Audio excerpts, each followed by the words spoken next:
Hey everybody, welcome back to Everything MTG. My name is Justin. We're glad to have you here. So we've got some more spoilers on the docket for Ravnica Allegiance. Figured we'd cover those really quick. They're actually pretty spicy, although some of these are in another language as usual. So I'm going to be going off the translation on magicspoiler.com.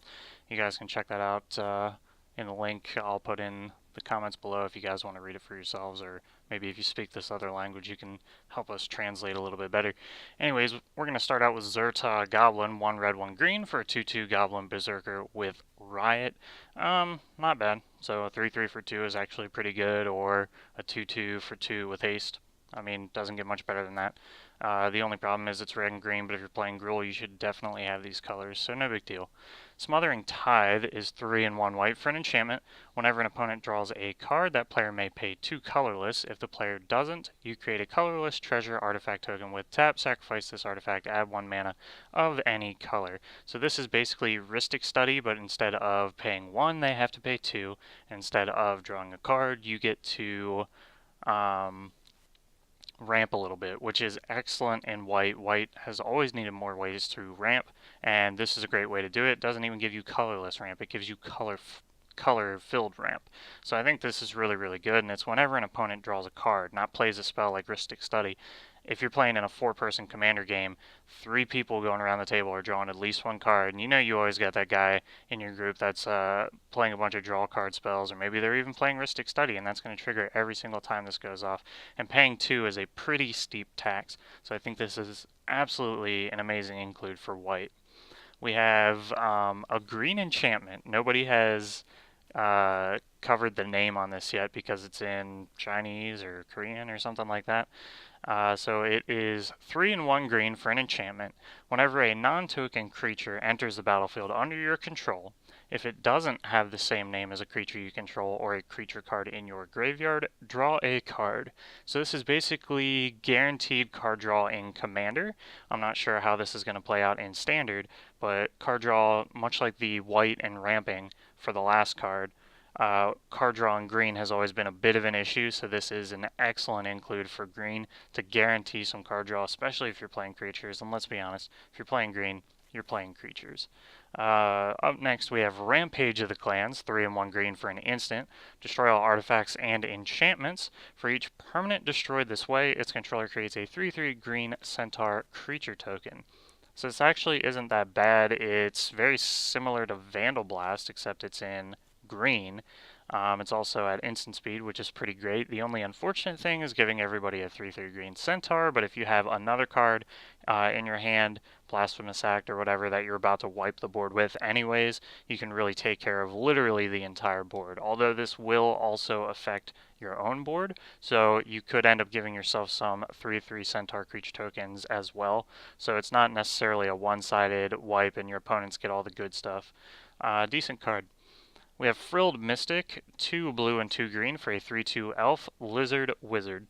With flash, when it enters the battlefield, you may counter target spell. Pretty good card. Anything that has flash and lets you counter spell is amazing. 3/2 for 4 is pretty bad, and it's double blue, double green, so this is going to be pretty darn hard to cast, even if you're playing Simic. So, excellent abilities on the card, but the mana cost is pretty steep. I mean, I get it because spells with abilities like this are pretty damning. Nobody really expects it, and especially since it gets you a body on the board, but that is a pretty hard cost. I mean, I think 4 is fair, but the double blue, double green makes it a little difficult. I probably would have preferred to see double blue and 1 green and maybe 1 colorless, but it is what it is. We have Electro Dominance, which is 2 red and X for an instant.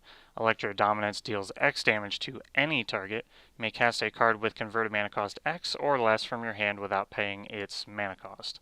So this is pretty amazing, actually.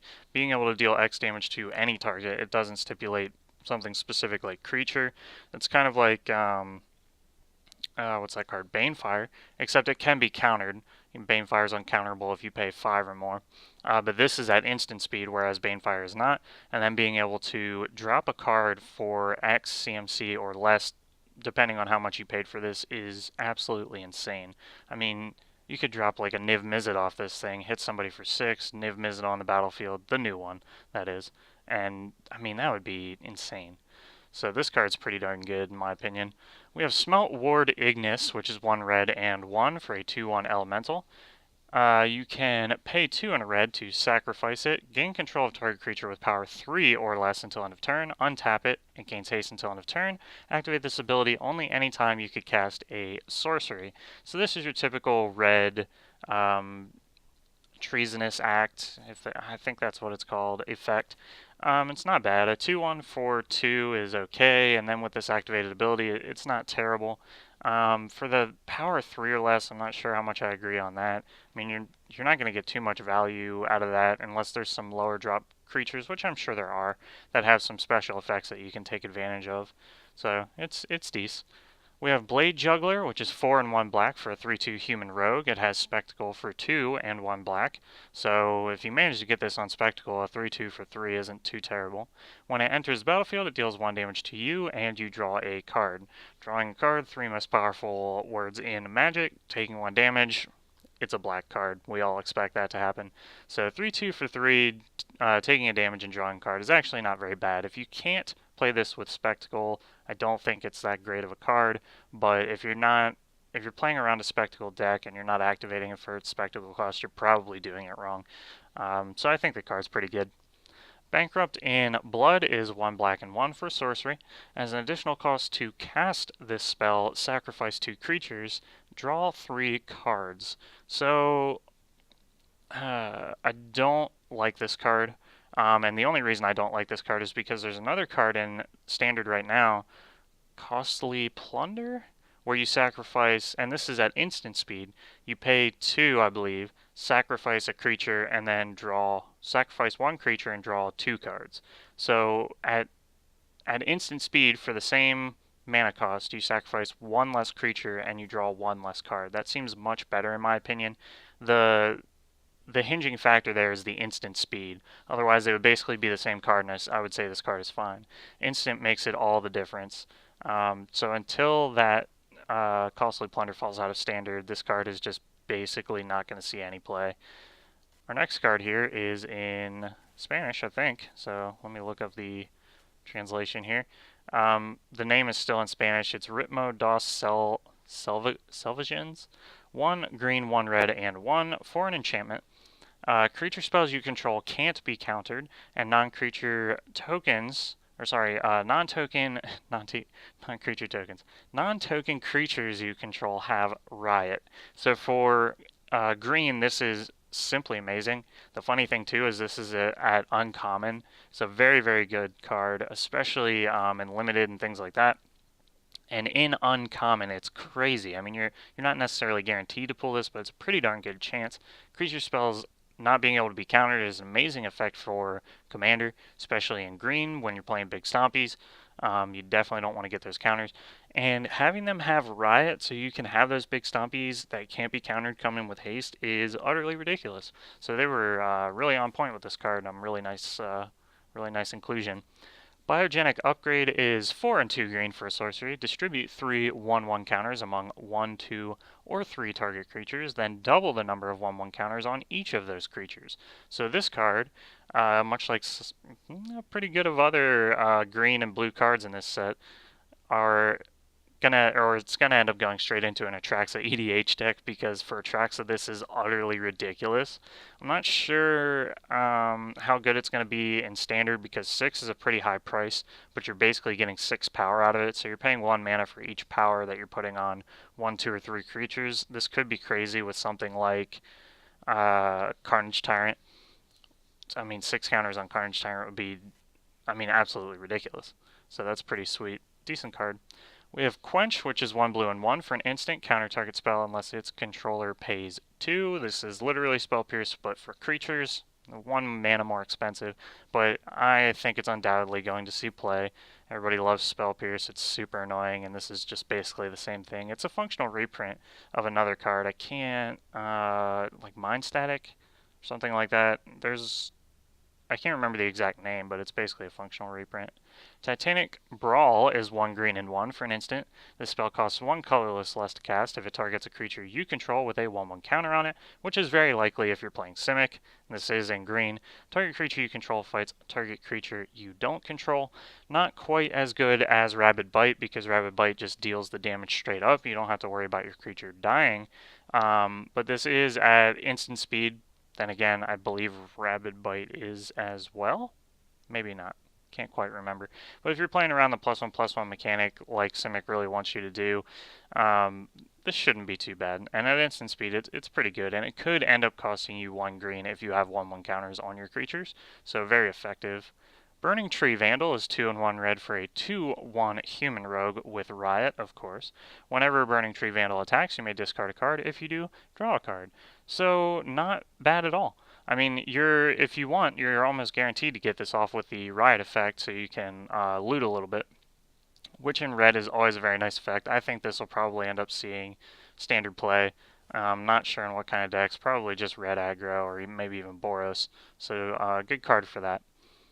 Angelic Exaltation is 3 and 1 white for an enchantment. Whenever a creature you control attacks alone, it gets +X/+X until end of turn, where X is the number of creatures you control. This is basically Exalted without the named mechanic.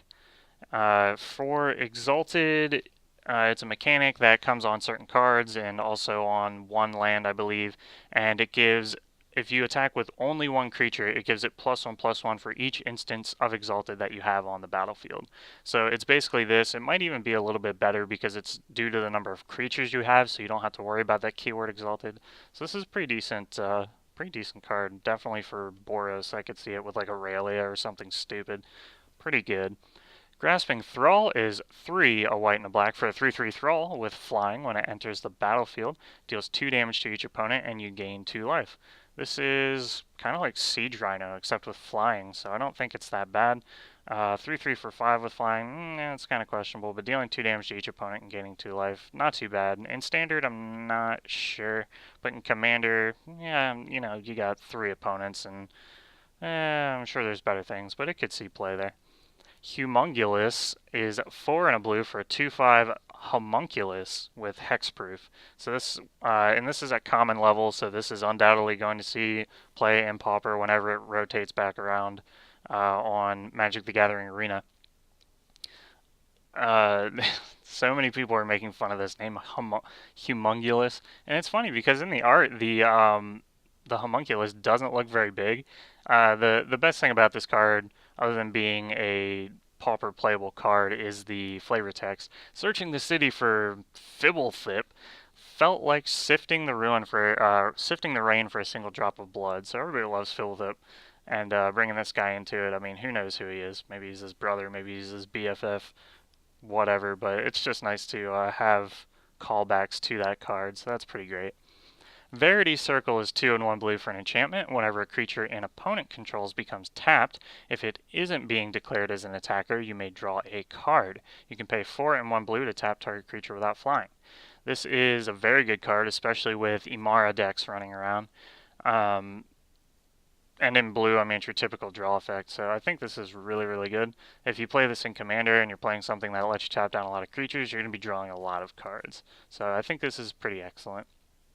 We have Drill Bit, which is 2 and 1 black. You can also, for a sorcery, you can also cast this for 1 black with Spectacle. Target player reveals their hand, you choose a non-land card from it, and that player discards that card. So this isn't ever going to be as good as turn 1 Thoughtseize, but this is about as close as it's going to get.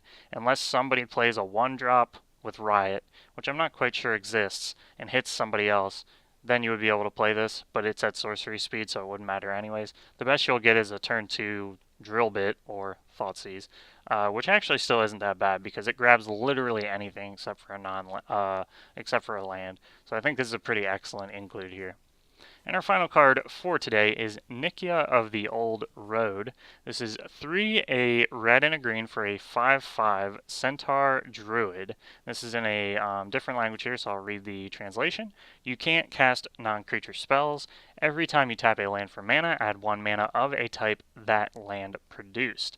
So this is basically Nullhide Pharaoh, except it gives you double your mana, basically. Doubling, I mean, a 5/5 for 5 that doubles your mana is not bad. Not being able to cast non-creature spells is really terrible, though.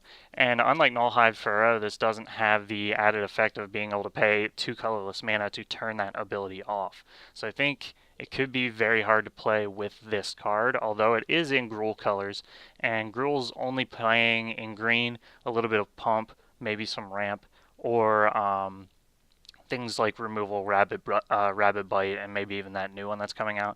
But still, I think that's a pretty damning effect. I don't see why you would play this when you can play Nullhide Pharaoh for 1 less mana.